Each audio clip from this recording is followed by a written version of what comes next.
Eu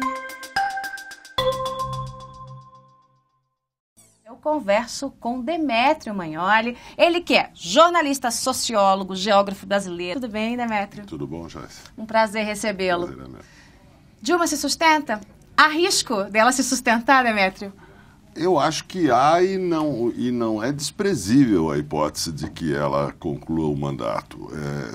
Porque não pelas ações do governo ou pela inação do governo, mas pelo medo que as alternativas provocam na elite política e em grande parcela da elite econômica. A alternativa, por exemplo, de eleições antecipadas depois de um impeachment da chapa inteira, Dilma e Temer, depois de uma decisão uma cassação, né? O TSE derruba a chapa toda. Do Tribunal Eleitoral confirmada pelo STF, esse processo, com o recurso ao Supremo, demoraria pelo menos um ano. Significaria um ano sem governo. E na elite econômica se teme essa alternativa. A alternativa simples e direta, que é via pedaladas fiscais, via uma decisão um relatório do TCU, do Tribunal de Contas da União, confirmado pelo Congresso, que tiraria Dilma, mas não Temer. Então, é isso que eu chamei de porta-Temer, numa coluna recente. Ela é simples e direta. O problema dela é outro. É que um governo não eleito, o governo Temer, faria o mal por um longo tempo em função do cenário econômico, em função do fracasso do ajuste fiscal. Né? Não há uma luz no fim do túnel do ponto de vista da economia do país. Então, quem é que quereria entrar no vagão do trem de um governo não eleito, que seria o governo Temer, comprometido com o governo Dilma, né? E que vai fazer o mal? Então, a pergunta é, o PMDB, o PSDB, eles querem mesmo se comprometer com um governo que vai fazer o mal por 3 anos e pouco? O fracasso do ajuste fiscal, o ajuste fiscal já fracassou, paradoxalmente dá mais fôlego e não menos ao governo Dilma, porque elimina a chance de um governo substituto fazer o bem num prazo razoável. Ou seja, Dilma, de uma certa forma, está naquele barco furado, mas quando a água vai enchendo o barco, pega com o baldinho e joga para fora. E é assim que ela está caminhando. E Michel Temer está dentro desse barquinho com ela. Está nesse barquinho, mas está com o pé fora do barquinho, né? E sempre pronto a pular do barquinho e formar um governo substituto, né? Pode ser que tenha que surgir um novo partido? Ou é possível, na sua avaliação, fazer essa costura entre a oposição de fato, que é a das ruas, e a de direito, que é aquela eleita? Não, então, são duas coisas. Uma coisa não elimina a outra. Já está existindo uma costura entre os manifestantes, vamos dizer assim, e os grupos que convocam as manifestações e os partidos de oposição. Isso já está existindo porque os manifestantes... Porque as ruas engoliram a oposição, né? Eles chegaram à conclusão de que não há impeachment sem um Congresso, algo que eles poderiam ter aprendido antes. Por outro lado, principalmente no caso do Movimento Brasil Livre, que é um dos grupos que convoca as manifestações, nitidamente o que eles pensam não tem representação partidária no Brasil. E aí eu não trato do impeachment, eles pensam muito mais do que isso, eles são um grupo liberal, do ponto de vista político. E não existe um partido liberal, moderno no Brasil. Então, talvez a gente esteja assistindo, talvez, né, ao surgimento de um partido de centro-direita, liberal e democrático no Brasil, a partir desses grupos nas ruas. Aliás, esse governo é de esquerda? É de esquerda latino-americana, é preciso qualificar. Esse não é um governo de esquerda social-democrata, né? Ele também não é um governo de esquerda clássica, que se preocupa com a universalização dos direitos sociais, né? É por isso que saúde e educação no Brasil continuam tão mal assim. Isso jamais foi prioridade dos governos de Lula e de Dilma. Ou seja, de um capitalismo baseado na aliança entre o Estado e uma elite do alto empresariado nacional, né?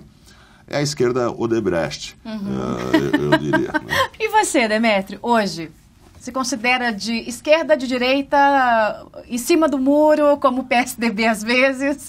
Olha, as minhas simpatias estão com uma esquerda de tipo social-democrata, com uma esquerda de tipo europeu. Eu acho que o Brasil tem um problema muito sério de desigualdades e de exclusão social. O Brasil tem um problema muito sério de universalização de direitos sociais, tem um problema muito sério de saúde, educação, transporte.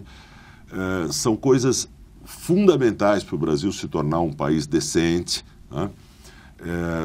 Um país de classe média. Extinguir o PT significa extinguir uma parcela da opinião pública brasileira. Vamos entender isso. O PT representa uma parcela não tão grande quanto representava, hoje bem menor do que a sua representação no Congresso, como as próximas eleições vão deixar claro, mas representa uma parcela verdadeira, real, dos brasileiros. Eles não são estrangeiros, eles não vieram de Marte.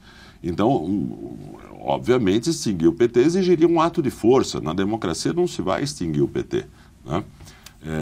Mas ele vai pagar eleitoralmente e politicamente pelo que fez. O pior do PT hoje é o Lula?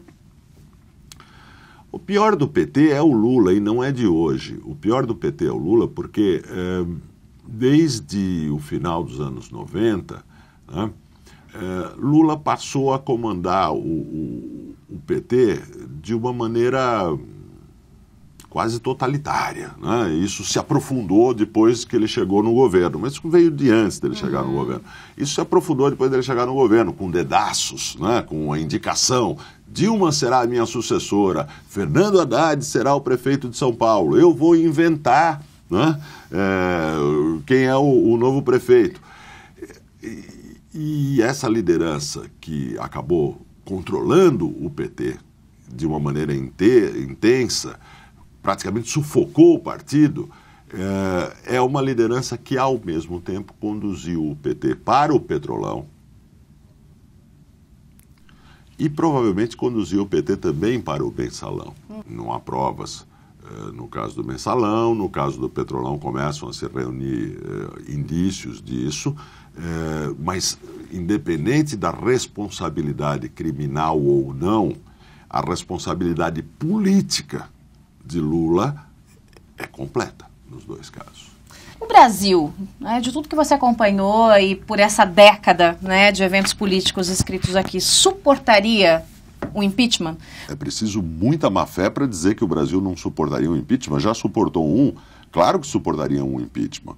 Que essa seja a melhor solução é outra questão, mas sem dúvida nenhuma a estabilidade institucional do Brasil nesse sentido é grande. Fernando Henrique Cardoso, ex-presidente, numa entrevista aqui comigo à Veja, respondeu a seguinte pergunta: quem é pior ou quem é melhor, Dilma ou Lula? E ele disse: do ponto de vista moral, Dilma é um pouco melhor. É isso? Eu não tenho a menor dúvida.